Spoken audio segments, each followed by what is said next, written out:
the media news here on Global Television. I'm Uyi Agmofwebe. We'll take a quick break on the news now. We're back shortly to bring you more details. Stay with us.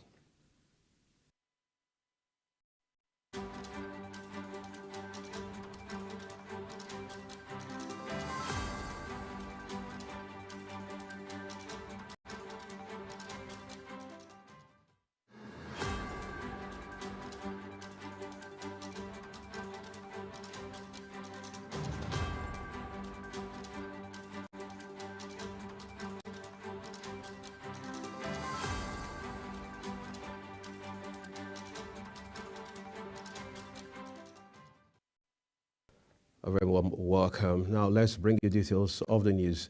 President Bola Tinubu has expressed gratitude to Nigerians for the overwhelming reception accorded him in Lagos on Tuesday, conveying his best wishes to all Nigerians during the Eid al-Kabir celebrations. This was disclosed in a statement signed by his special advisor on special duties, communications and strategy, Dele Alake. The president, who received a rousing welcome from a crowd upon his arrival in Lagos, traveled to France, where he attended the summit on new global financing pacts, far from where he made a brief private visit to London, the United Kingdom. The remarks of the president was his first visit since his inauguration as Nigeria's 16th president on May 29, 2023. Upon his arrival at the presidential wing of Murtala Mohammed International Airport in Lagos, Governor Babajide Sanwo-Olu, Chief of Staff to the President, Femi Gbajabiamila, Acting Inspector General of Police Olukayode Egbetekun, National Security Advisor Nuhu Ribadu, senators and representatives from Lagos State, as well as party officials, were on hand to receive the president. In a bid to ensure hitch-free Salah celebrations nationwide, the security forces have deployed operatives in Eid prayer grounds, recreation centers, and fun sports across the country. The military has placed troops at operation theaters on alert, just as the Acting Inspector General of Police IGP Kayode Egbetekun has dispatched thousands of police personnel at strategic points ahead of today's celebrations. The deployment came 5 days after the Department of State Services, DSS, had raised the alarm over an alleged plot by suspected terrorists to attack worship and religious centers during the Eid festivities. The spokesperson for the service, Peter Afunaya, had in a statement said the recovery of improvised explosive devices, IEDs, from terrorists in joint operations by the service, Nigerian Army and police had lent credence to the planned attack. He therefore urged members of the public, including operators of malls among other public places, to be vigilant and not hesitate to report any suspicious movements to security agencies. Director of the Army Public Relations, Brigadier General Oyema Owanchukwu, assured that troops were ready to contain any menace to national security. The newly appointed service chiefs have promised to respect human rights while discharging their constitutional mandates, promising to rid the country of the insecurity bedeviling it. The Chief of Defense Staff, Major General Christopher Musa, said this on behalf of other service chiefs when they visited the Ministry of Defense in Abuja. Musa said the armed forces under his watch would go about their duties professionally with respect for human rights, urging citizens to see the armed forces as theirs. Retired Assistant Inspector General of Police Nuhu Ribadu has assumed duties as the National Security Advisor, NSA, with a pledge to subdue insecurity and stabilize the country. At a brief event in Abuja, Ribadu promised to live up to the expectations of Nigerians and secure the country from all forms of threats, such as terrorism, banditry, and kidnapping. The NSA solicited the full cooperation of all servicemen and women, and by extension, all Nigerians. The former head of the EFCC, former NSA, Babangana Mongono, retired, said Ribadu is well-equipped, eminently qualified with robust education, stating that the former Economic and Financial Crimes Commission pioneer chairman has a profound understanding of the complexity of the security challenges confronting Nigeria. He added that the ever-changing 21st century security environment and realities demand a complex approach to it. Commandant General of Nigeria Security and Civil Defense Corps, NSCDC, Dr. Ahmed Audu, has said the Corps has zero tolerance for accidental discharge from the rifle of any personnel, adding that every officer must be proficient in arms handling. He gave the warning at the passing out parade of Corps 10 Basic Arms and Weapon Handling Training in Abuja. According to Audu, officers have the mandate to protect all critical national assets such as oil pipelines. Hence, the agency must ensure there is no compromise whatsoever in the inviolable duty. Audu said the Corps 10 training, which lasted for about 8 weeks, was part of continuous training program of his agency to make officers effective for a wide range of functions in the line of duty. And still talking security matters, the Corps Marshal, Federal Road Safety Corps, Dauda Ali Biu, has directed the mobilization of adequate logistics and personnel for the Eid al-Adha celebration to guarantee safe travels for all road users. This was contained in a statement signed by the Corps spokesperson, Bisi Kazem. According to a signed statement by the Corps spokesperson, the special patrol operations have been scheduled to be operational between June 26 and end July 1, 2023. He also mandated that there must be reduction in road traffic crashes, fatalities, and injuries in the special operations, urging FRSC officers to ensure prompt response to road traffic crash victims, engagement of robust public education and enlightenment, as well as speedy removal of obstructions from the highways. The Corps Marshal advised motorists to avoid traffic laws violation, to avoid not just only arrest and prosecution by members of the Corps, but falling prey to avoidable road crashes. Zamfara State's government says it has no plan to dialogue or negotiate with terrorists or any other criminal group in the state, but will wage war against them until they are eliminated from the state. Abubakar Nakwada, secretary to the state government, said this while addressing newsmen over the activities of the immediate past administration of Governor Bello Matawalle. They said the administration of Matawalle had instituted peace dialogue with the bandits, which was later stopped in September of 2021 due to the persistent bandit attacks on rural communities in the state. Chidima Jiwesen completes the story. Secretary to the Zamfara State government says the administration of Governor Dauda Lawal has no plan to initiate any reconciliation or have discussion with the terrorists. Rather, the administration will flush them out of the state to restore peace in the state. He expressed the commitment of Governor Dauda Lawal's administration to ensure accurate record-keeping, transparency, and accountability in governance. He further warns that any public official who falls short of these principles in the discharge of his or her duty would face the wrath of the law. I am just hearing this for the first time, but for the avoidance of doubt, the state government under the able leadership of Dr. Dauda Lawal Dari has no plan whatsoever to reconcile and or have any discussion with any bandit, any criminal, any pocket thief. Ours is to pursue them wherever they are and arrest them or do whatever that is legally enforceable. Yes, no plan whatsoever to reconcile with any criminal in the state. He says the state government is in dialogue with the National Examination Council, NECO, to resolve the 3 years of backlog of the examination fees, which the past administration failed to pay the examination body. The People's Democratic Party, PDP administration is accusing the immediate past administration of Governor Bello Matawalle of expending humongous 17.5 billion naira for the construction of the International Cargo Airport, but nothing meaningful was done over the project. The state government has, however, announced the immediate suspension of all permanent secretaries that were appointed after the 2023 general elections, all newly created districts and village heads appointed from December 2022 to May 2023, and also revoked all landed properties in some areas in Gusau that considered not done in the interest of the public. Giving witnesses to how Zamfara State was run with reckless abandon by Bello Matawalle's administration over the past 4 years. We have witnessed the state being brought to a standstill before the inauguration of His Excellency, Governor Dauda Lawal. with the state becoming incapable of fulfilling most of its responsibilities. The administration indulged in excessive and wasteful spending, as well as the rampant looting of government property.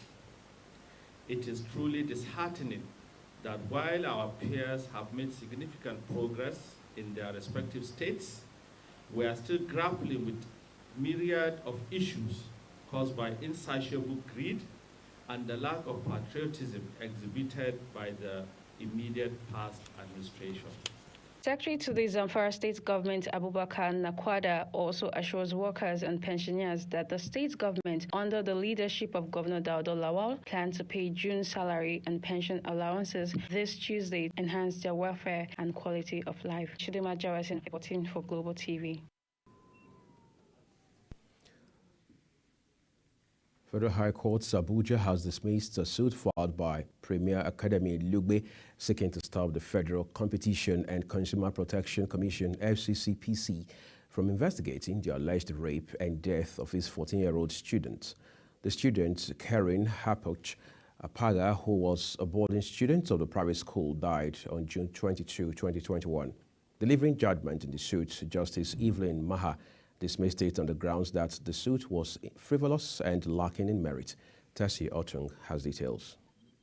The judge says an order of court could not be obtained to stop the commission from carrying out its statutorily required role, as it will negate the doctrine of separation of powers. The judge says the first defendant, FCCPC, acted within its right and the plaintiff is not entitled to the reliefs sought, and the case of the plaintiff is frivolous and lacking in merit and accordingly dismissed. Speaking with newsmen after the judgment, Oyenucheye Uko said that although the judgment was slow to come, it was a way forward. No parent should have to wait for this long to get a simple answer as to whether FCCPC has the right to investigate an alleged breach of service delivery. Well, essentially, I'll say what happened in court today was the court upholding the rights of a consumer to justice in the event of a breach in the rendering of services that has been commissioned.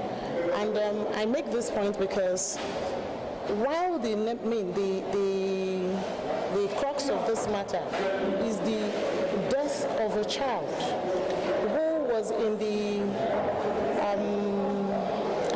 who was in the custody of a school where the child was registered before the child developed health complications that eventually led to death. Of course, in the suspicions of some sexual violations. What the school had intended to do was to restrain this bereaved mother from having the opportunity to get justice. From the Federal Consumer Protection Commission, which is an agency of government that is lawfully established for that purposes. So I think that to some extent, we would say that this is justice for the deceased poor child, and of course, justice for every other person who is a consumer in Nigeria. The mother of the deceased, Vivian Apaga, had, following the death of her daughter, lodged an official complaint at FCCPC, accusing the school of service failure. The commission then proceeded to summon the school to appear before it for investigations and also requested for some documents. The school rather dragged the FCCPC to court, accusing it of attempting to usurp the powers of the police, who they said was already investigating the matter. What would I say? It's slow, but it's coming.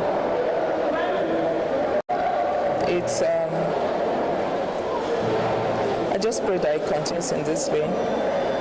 FCCPC does their bits and we get to the bottom of the matter. However, it's been 2 years since Apaga died. The federal government has sought the support of the European Union in its quest to deepen and consolidate on democratic practices, particularly as it concerns the nation's electoral processes.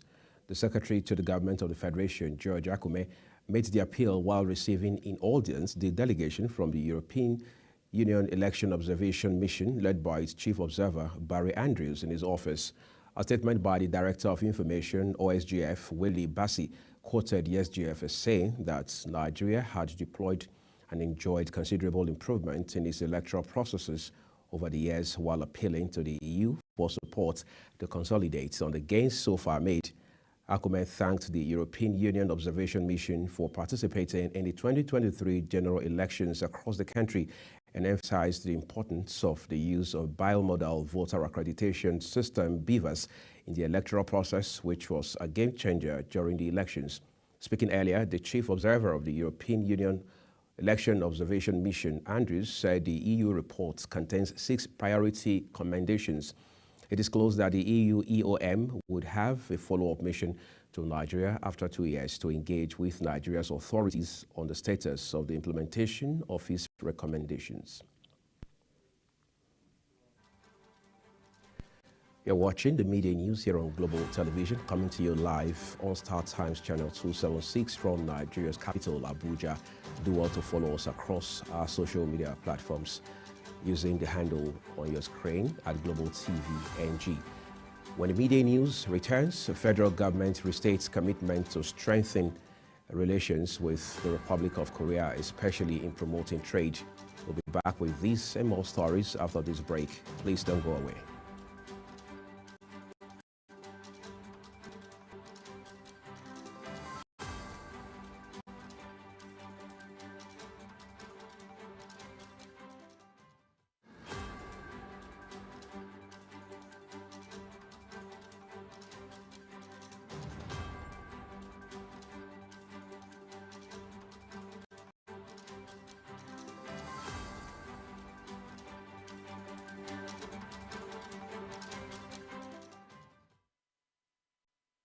Thank you so very much for staying with us here on the Media News.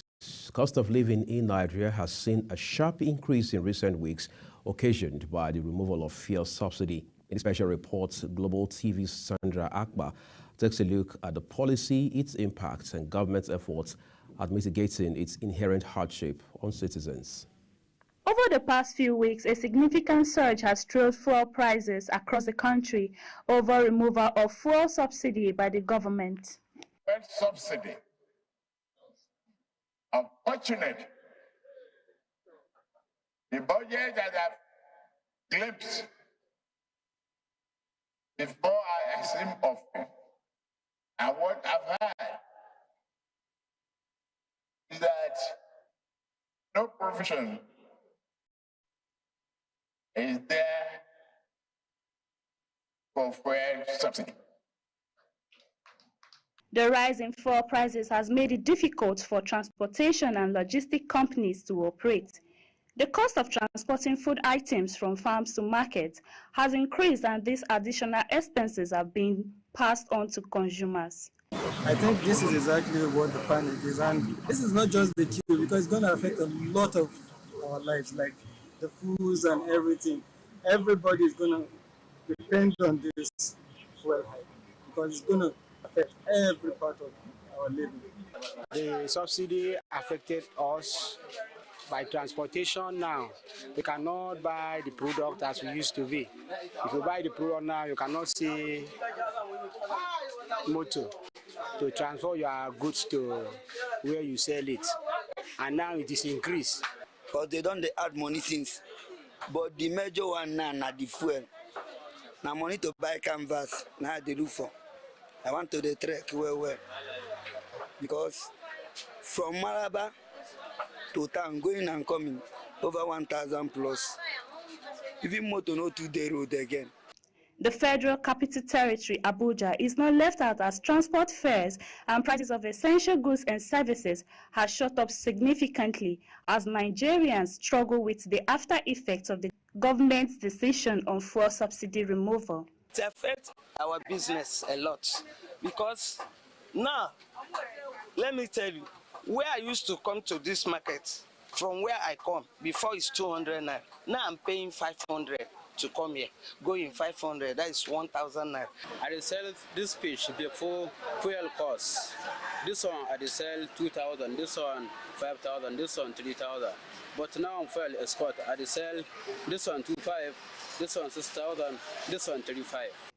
Monitoring the situation across Abuja, these first-hand accounts echo the sentiments of many families facing the resultant effects of fuel subsidy removal. My dear, it didn't really affect me, affect my family. One, to eat 2 meals squared now in my house is a problem because I have 7 children. So when we eat once, that once will not even fill our stomach, just to manage. While the removal of fuel subsidy has undoubtedly had an adverse impact on the country, it is important to know that the decision was made in an effort to address economic challenges faced by the government and the nation. However, the sudden price hike has left many consumers struggle to make ends meet.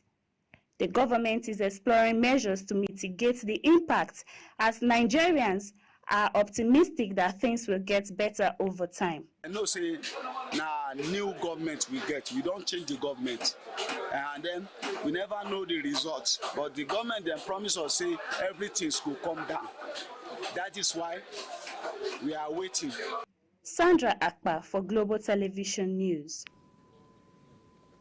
Power distribution companies have backtracked on their earlier announcements of a tariff hike projected to take effect from July 1, 2023, as they said that the Nigerian Electricity Regulatory Commission (NEC) had yet to approve the hike. Various public notices from some of the discos had been seen and said that the electricity tariff would be raised by about 30 to 40% for selected categories of consumers on July 1, 2023. The Abuja Electricity Distribution Company, AEDC, has said that the effects from the 1st of July informed that there will be an upward review to the electricity tariff influenced by the fluctuating exchange rate. However, in an appeal by the AEDC, the firm asked its customers to disregard the planned tariff increase as approval for such an increment had not been received. A senior official at NERC confirmed that the regulator had not given the discos approval to that effect. And some sports story now. English Premier League giant Liverpool have joined the race for Nigerian striker Victor Osimhen.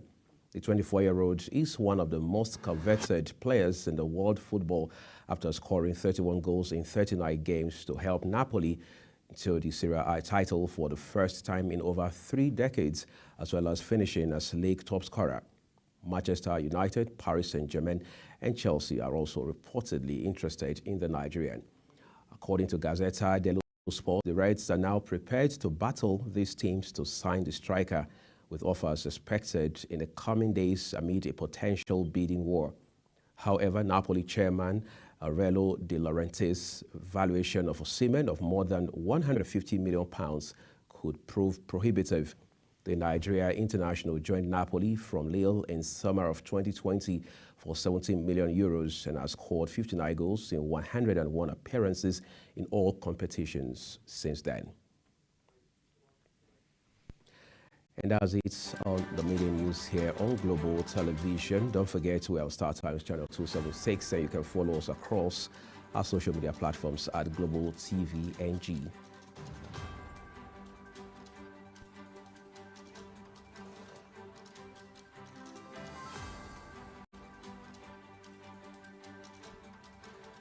Thank you for watching. I am Muyi Agmofwegbe. Have a great day ahead of you.